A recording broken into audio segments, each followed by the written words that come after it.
माननीय वित्त मंत्री जी ने अपने बजट के भाषण में स्क्रैपिंग नीति के ऊपर प्रस्ताव रखा था।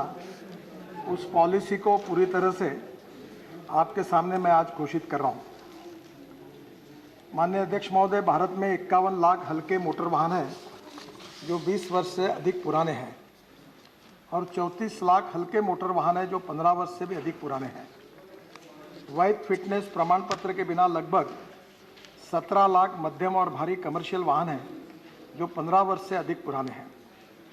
पुराने वाहन फिट वाहनों की तुलना में 10 से 12 गुना अधिक पर्यावरण को प्रदूषित करते हैं और जिसके कारण प्रदूषण की समस्या भी हमारे देश में काफ़ी गंभीर है। विशेष रूप से दिल्ली में प्रदूषण की समस्या को लेकर हम सब लोग चिंतित भी हैं।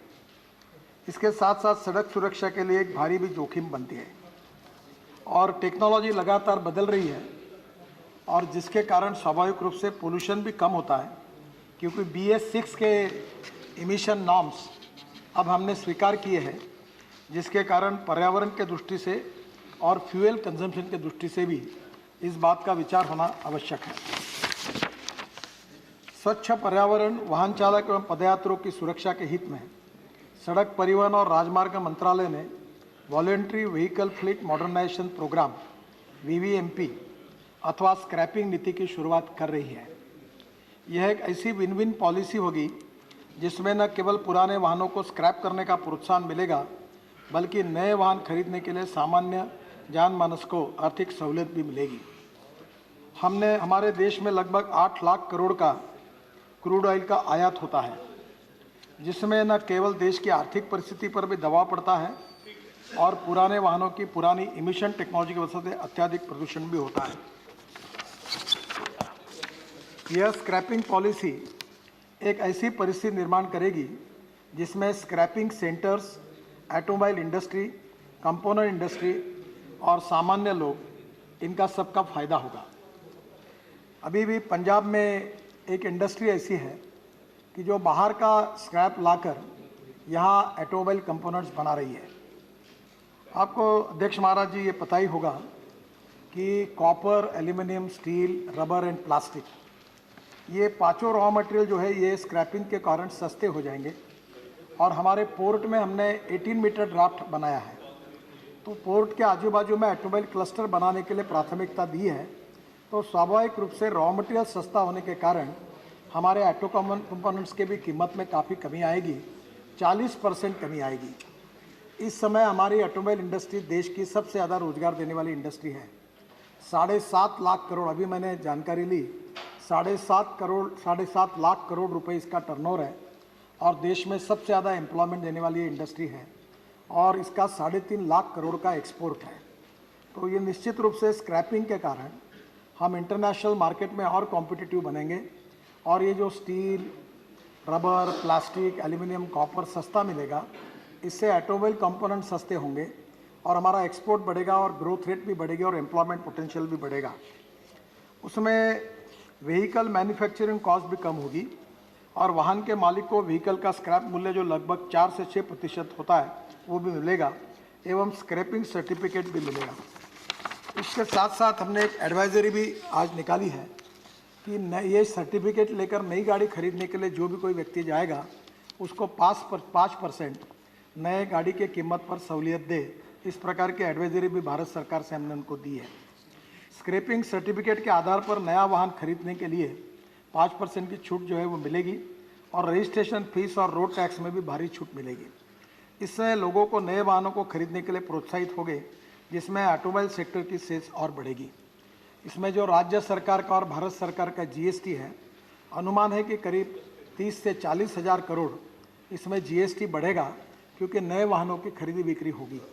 और इसके साथ साथ सबसे महत्वपूर्ण चीज़ है कि नई टेक्नोलॉजी के कारण जो फ्यूल इफ़िशियंसी है, उसके कारण जो हमारा 8 लाख करोड़ का इंपोर्ट हो रहा है वो भी कम होगा। मैं आपको विशेष रूप से इस बात को कहना चाहूँगा कि हमारे ट्रांसपोर्ट मिनिस्ट्री ने lithium ion, sodium ion, zinc ion, aluminium ion, इस पर काफ़ी बड़ी मीटिंग की और देश में इसरो से लेकर DRDO तक सबको इकट्ठा किया। अभी 81% लिथियम आयन बैटरी हमारे देश में बन रही है और 1 साल के अंदर निश्चित रूप से 100% लिथियम आयन बैटरी देश में बनेगी। और सबसे महत्वपूर्ण बात यह कि अभी जो इलेक्ट्रिक व्हीकल है उसकी कीमत और पेट्रोलियम व्हीकल की कीमत में काफ़ी अंतर है, पर जिस प्रकार से हमारे यहाँ काम हो रहा है देश में, मैं ये विश्वास है कि आने वाले समय में पेट्रोलियम स्कूटर, 4 व्हीलर और डीजल की बस और इलेक्ट्रिक का 2 व्हीलर, इलेक्ट्रिक की 4 व्हीलर और इलेक्ट्रिक की बस, इसकी कीमत 2 साल के अंदर लगभग सेम हो जाएगी। और जितना पैसा हम डीजल पेट्रोल पे खर्चा कर रहे हैं उससे 10 गुना कम इलेक्ट्रिक पर होगा। इंपोर्ट भी बचेगा, प्रदूषण भी कम होगा। और हमारा देश इस सब नीतियों के कारण, जो आज 7.5 लाख करोड़ की इंडस्ट्री है, ये 5 साल के अंदर 10 लाख करोड़ के करने का हमारा एक प्लान हमने बनाया है। और मैं विश्वास के साथ बताऊंगा कि वर्ल्ड के सभी ब्रांड हिंदुस्तान में मैन्युफैक्चरिंग कर रहे हैं और हम निश्चित रूप से 10 लाख करोड़ की इंडस्ट्री तुरंत बनेंगे और वर्ल्ड का नंबर 1 का मैन्युफैक्चरिंग हब इसके कारण हम निश्चित रूप से बनेंगे।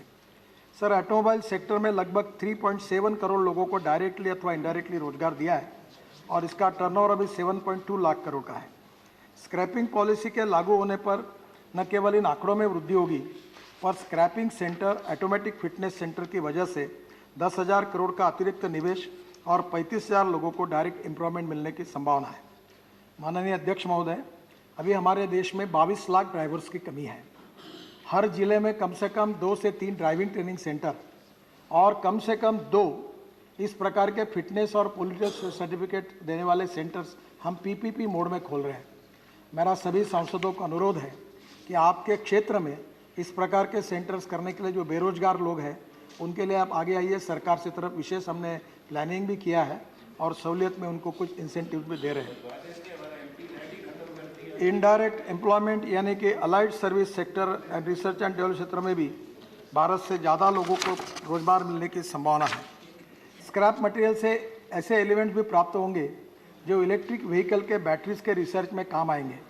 उदाहरण के लिए NdFe मैग्नेट, जो एक रेयर अर्थ एलिमेंट है, न्यूडोनियम से मिलता है, वो एक काफ़ी महत्वपूर्ण मैग्नेट है और जो अभी इंपोर्ट हो रहा है, जो EV में लगता है इलेक्ट्रिक व्हीकल में, वो स्क्रैपिंग पॉलिसी से हमें मिलेगा। यह मैग्नेट केवल इंपोर्ट ही होता है। नियमित स्क्रैपिंग अगर की जाए तो उससे न्यूडोनियम भी प्राप्त होगा, जिससे ये मैग्नेट भारत में बन सकेंगे। लिथियम, एल्यूमिनियम जैसे मेटल्स की वजह से इलेक्ट्रॉनिक्स एंड IT इंडस्ट्री के सस्ते दाम पर रॉ मटेरियल प्राप्त होगा। ये जो कंप्यूटर हार्डवेयर की जो वेस्ट है, इसमें से भी लिथियम आयन निकालने की प्रोसेस में रिसर्च किया जा रहा है। तो ये एक समय हजार्डस वेस्ट है। तो निश्चित रूप से ये जो हमारी ऑटोमोबाइल की स्क्रैपिंग पॉलिसी है, इसमें जो हार्डवेयर कंप्यूटर वेस्ट है उसको भी हम लिथियम आयन निकालने के लिए उसके साथ भी उसका उपयोग कर पाएंगे। नए वाहन में पुराने वाहन के मुकाबले मेंटेनेंस कॉस्ट भी काफ़ी कम लगती है।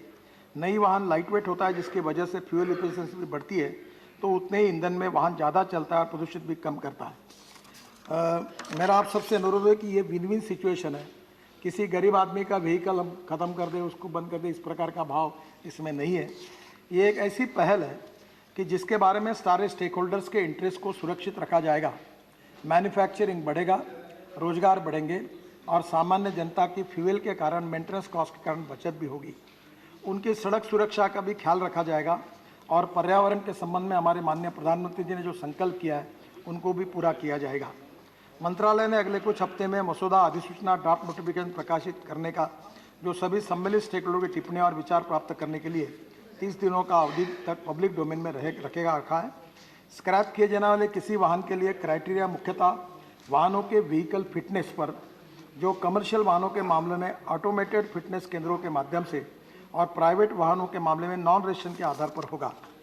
यह मापदंड जर्मनी, UK और जापान जैसे विभिन्न देशों के श्रेष्ठ पद्धतियों की वैश्विक मानकों के बेस्ट प्रैक्टिसेस तुलनात्मक अध्ययन के पश्चात अपनाया गया है।